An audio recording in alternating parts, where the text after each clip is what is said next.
Assalamualaikum warahmatullahi wabarakatuh. Izin memperkenalkan diri, nama Niamar Ayuni, NPM 2113022-026 dari Prodi Pendidikan Fisika, Fakultas Keguruan dan Ilmu Pendidikan Universitas Lampung. Di video kali ini saya akan menjelaskan tentang SKK dan TKK.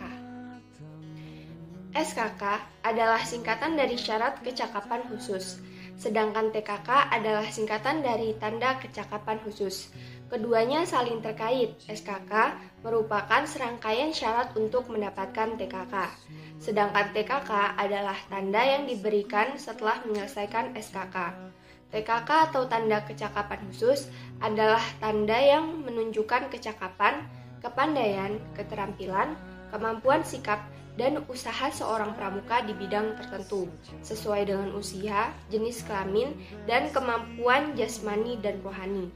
Untuk memperoleh TKK, seorang pramuka harus mampu menyelesaikan SKK atau syarat kecakapan khusus terlebih dahulu. SKK berlaku bagi anggota pramuka siaga, pramuka penggalang, pramuka penegak, dan pramuka pandega. TKK bersifat opsional bagi peserta didik, sehingga seorang peserta didik dapat memiliki TKK yang berbeda dari peserta didik lain. Dengan kata lain, seorang pramuka bebas memilih SKK apa saja yang diinginkannya, sesuai dengan kemampuan, keterampilan, dan minat yang dimiliki. Tingkatan dan bentuk TKK. Kecakapan khusus hanya berlaku pada anggota muda gerakan pramuka, atau yang biasa disebut juga sebagai peserta didik. Peserta didik ini meliputi pramuka siaga, pramuka penggalang, pramuka penegak, dan pramuka pandega. Kecakapan khusus tidak berlaku bagi anggota dewasa gerakan pramuka seperti pembina pramuka, pembantu pembina pramuka, pelatih pembina pramuka, andalan, dan anggota majelis pembimbing. Tingkatan dan bentuk tanda kecakapan khusus untuk masing-masing golongan peserta didik pramuka adalah berbeda. Perbedaan tingkatan dan bentuknya adalah sebagai berikut. Untuk pramuka siaga, SKK untuk pramuka siaga hanya terdiri atas satu tingkat.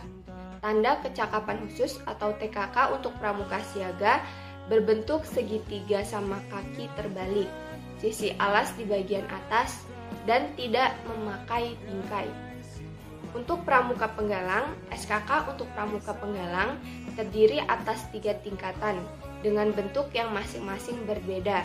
Tingkatan dan bentuknya adalah purwa berbentuk lingkaran dengan bingkai berwarna merah, madya berbentuk persegi dengan bingkai berwarna merah, utama berbentuk segi 5 dengan bingkai berwarna merah.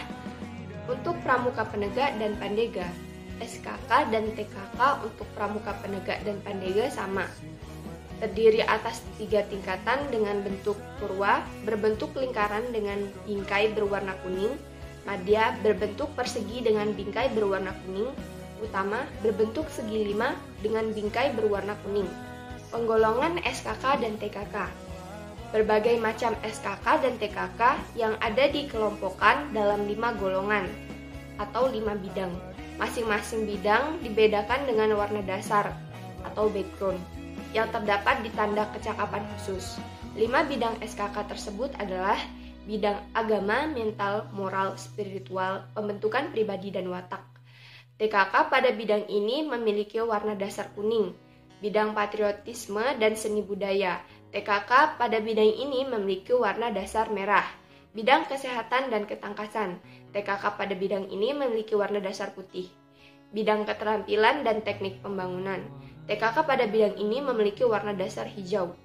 Bidang sosial, perikemanusiaan, gotong royong, ketertiban masyarakat, perdamaian dunia, dan lingkungan hidup.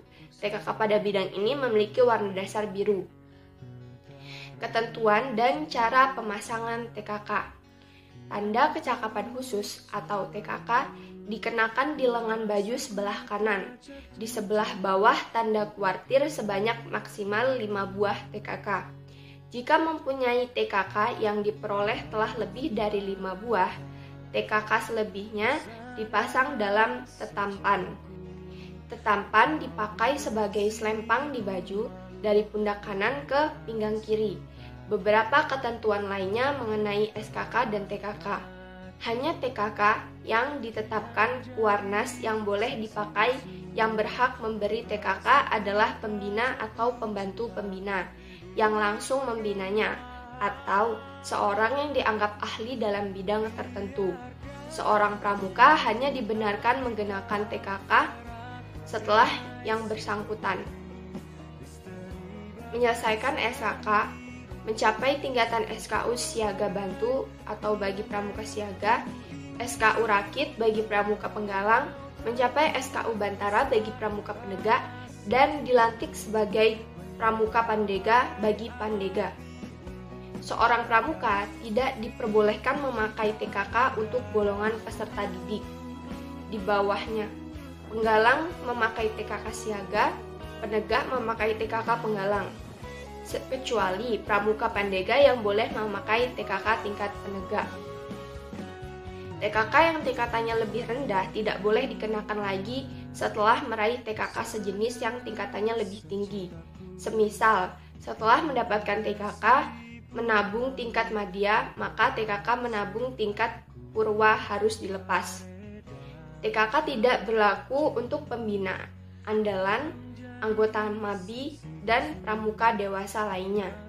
Sekian mengenai SKK dan TKK. Jika terdapat banyak kesalahan, saya mohon maaf dan saya akhiri. Wassalamualaikum warahmatullahi wabarakatuh.